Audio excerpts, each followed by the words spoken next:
Hi everybody, it's Brian here. Welcome back to my channel. So have you ever thought about creating a design, like a birthday design, ones that have, legends since 1995 or vintage since 1971, and wondered how they go about creating multiple variations of that design without taking a huge amount of time to do it? And there are actually online platforms that you can actually take on a membership and upload a design, and obviously it will get changed for you, which is quite a time-saving endeavor in itself. But for the majority of these websites, the service does come at a cost, and perhaps maybe we're not in a position to always pay that particular type of membership or cost for that particular service. So is there a way to go about doing it that isn't difficult to do, isn't time consuming, and is going to allow me as the designer to be able to create similar designs in my own style to be able to upload to the print-on-demand platforms that I upload to? And the simple answer is yes, there is. Stick around, I'm about to show you.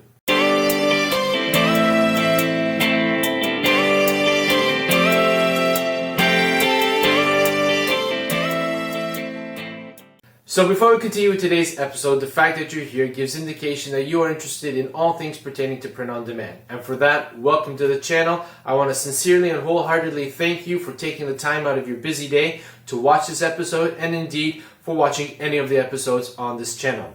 If you're new to the channel, please do consider hitting the subscribe button. Don't forget to hit the bell notification icon so that you'll be informed each and every time that I upload an episode to my channel. I upload episodes every Wednesday and Saturday, and the goal of this channel is to help you reach a higher level of success with your print-on-demand business. So with that said, let's hop over to my computer so that I can show you how to go about doing this. Hey everybody, welcome to my computer screen. So as you can see here on my screen, I created a very basic birthday related type of text design where I have the word vintage since January 1969 indicated in the design.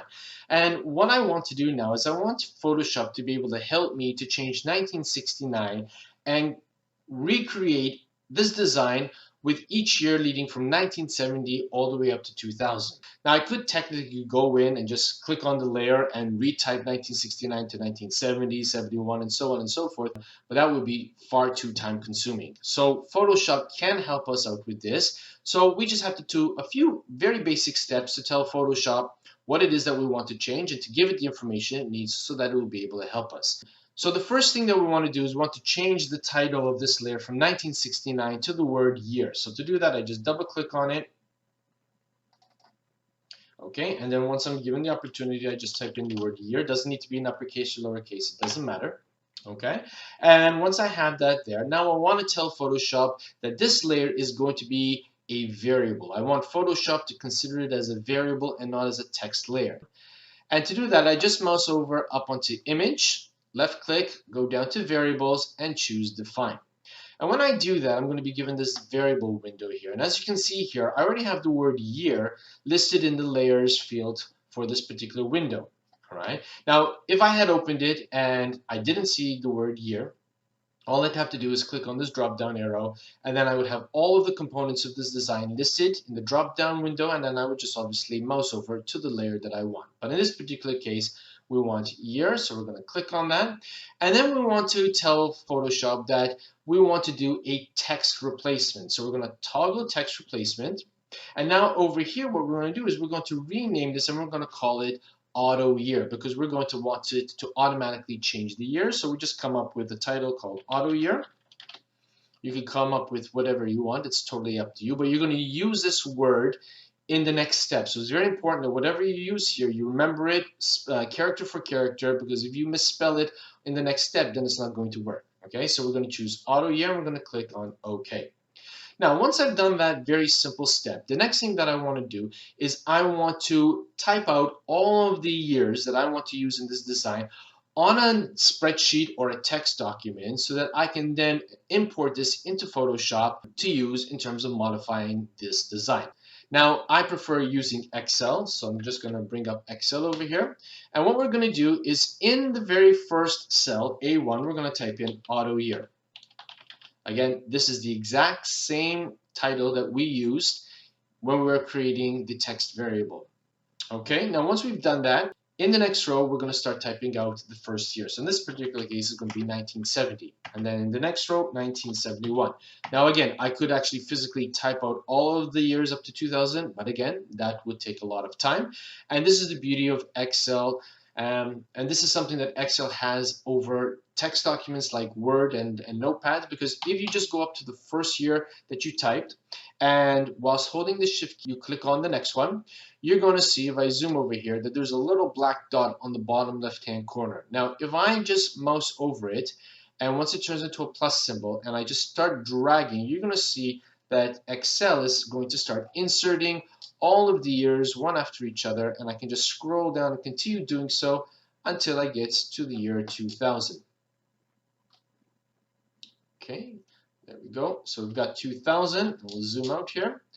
Okay, so we have them all listed over there, and now what I want to do is I want to save it. So we're going to go to File, Save As.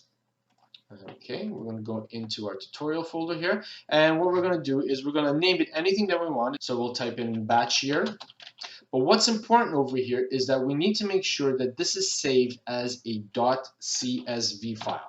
Okay, and it's very important that in the save as type, we have to make sure that it's saved as a CSV file. So if I just click on the drop down arrow here and mouse all the way down here, so you can see it over here, CSV, which is comma separated file. So once we choose CSV and we click save, we're one step closer to helping Photoshop to help us create all of these multiple variations of this design. So don't worry about keeping this format, just click on yes. All right, now we're going to go back to Photoshop. And once we go back to Photoshop here, now what we want to do is we want to go back to image. We're going to go down to variables, but in this time, instead of choosing define, we're going to choose data sets. Now, once the window is open over here, what we're going to do is we're going to click on import. And we're going to select the file, which is the Excel file. Now, if you don't see it on the window when you open up, it's because it's listed as text file. You just have to click on the drop down arrow here and choose CSV. And there it is, batch here. So when I click on it and choose load up, so after we've selected the file and brought it in, all we're going to do is we're going to just choose OK. Now this window is very interesting because it gives you the opportunity to see what the design is going to look like in a preview mode. So if I just had to click on the down arrow over here next to dataset 1, we're going to have all of the data sets, which is effectively each year listed. And if I just have to click on dataset 29, it's going to read that the value for it is 1998. And if I want to preview it, I just toggle preview. I move the window out of the way, you're going to see the design with the year 1998. Now if I want to choose another one, let's say set 10 is going to be 1979. Because the preview button is toggled, the design has changed to 1979. Now once you're happy that all of your years are going to be listed and it's going to be taken care of by Photoshop, all we need to do is click on OK. Okay, now before we get Photoshop to start working on creating multiple variables of this PSD design, we need to make sure that we are going to be turning off the background. I put the green background on so that obviously it would be easier for you to see. So we're going to toggle off the green background. This way, when Photoshop creates the multiple variables, it's not going to come up with the background, and that means you're going to save you time having to have to go and toggle off the background for each of the 31 designs. So once I've got that turned off, I'm going to go up to File. I'm going to go down to Export and then choose Data Sets as Files. And once I click on that, we're going to select the folder that we want it to be put into. Okay, so this is going to be the folder where I'm going to be saving it. It's my batch processing tutorial episode. I created a folder batch with the folder PSD. So we're going to select that folder.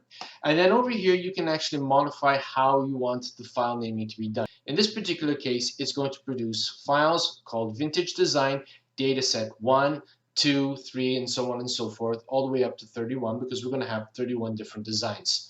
Okay, so I'm happy with that. So we're just going to click on OK. And now we see that Photoshop is in fact starting to work to create the various data sets. So just wait a few moments. What I'm going to do now is I'm going to speed up the video a little bit for you.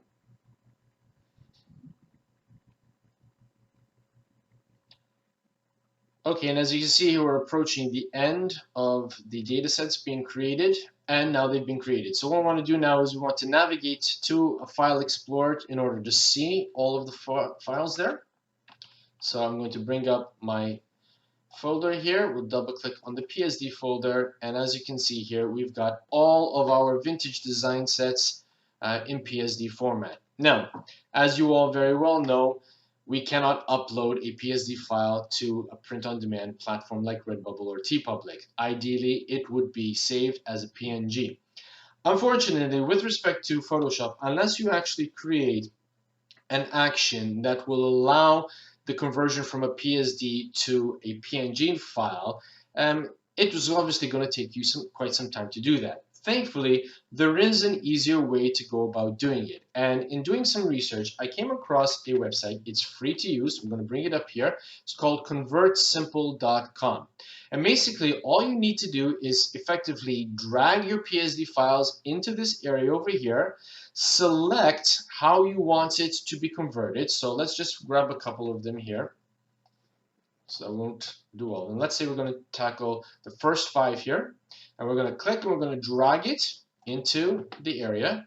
And it has already determined that they are PSD files, but we don't want it to convert it to BMP. We're going to click on the drop-down arrow and we're going to scroll down till we find PNG.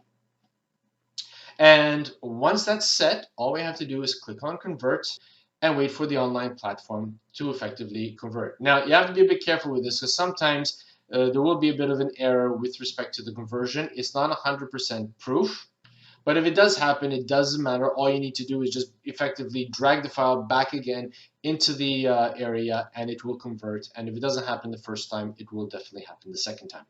So we're just waiting over here. As you can see, they are converting. Once they've converted, you're given the option to either download them individually or you can download all of them in one go and they'll come down as a zip file and then you can unzip it into whichever folder you want. Now, you could effectively drag all of the PSD files into this area to convert. It would take a little bit longer to do so. What I find is that when I drag them into batches of 4 or 5 files, it works a lot faster and obviously you're going to be saving quite a bit of time. Okay, so I've downloaded this particular PNG. If we go back to Photoshop and I create a new document, and we're going to choose the 4500 by 5400. All right, now I just have the PNG obviously saved in another folder. I'm just going to click and I'm going to drag it. I'm going to hold the shift key. Now obviously you can't see it because it's white, but if I turn off the lock function here, okay, so if I just fill in the canvas with black, there you go, the PNG file has appeared over here. We got vintage since January 1971, and if I turn off the background, I now have the design on a transparent background, which is already saved as a PNG, and then it's just simply a matter of uploading the design onto Redbubble, TeePublic, or whatever print-on-demand platform that you use. Well, there you have it, everybody. In truth, it's not a very difficult process to do. It may look a little bit cumbersome at start, but when you start getting into the hang of it and actually start practicing, you'll find that in truth, it's really not difficult to do and you can actually speed up the process too.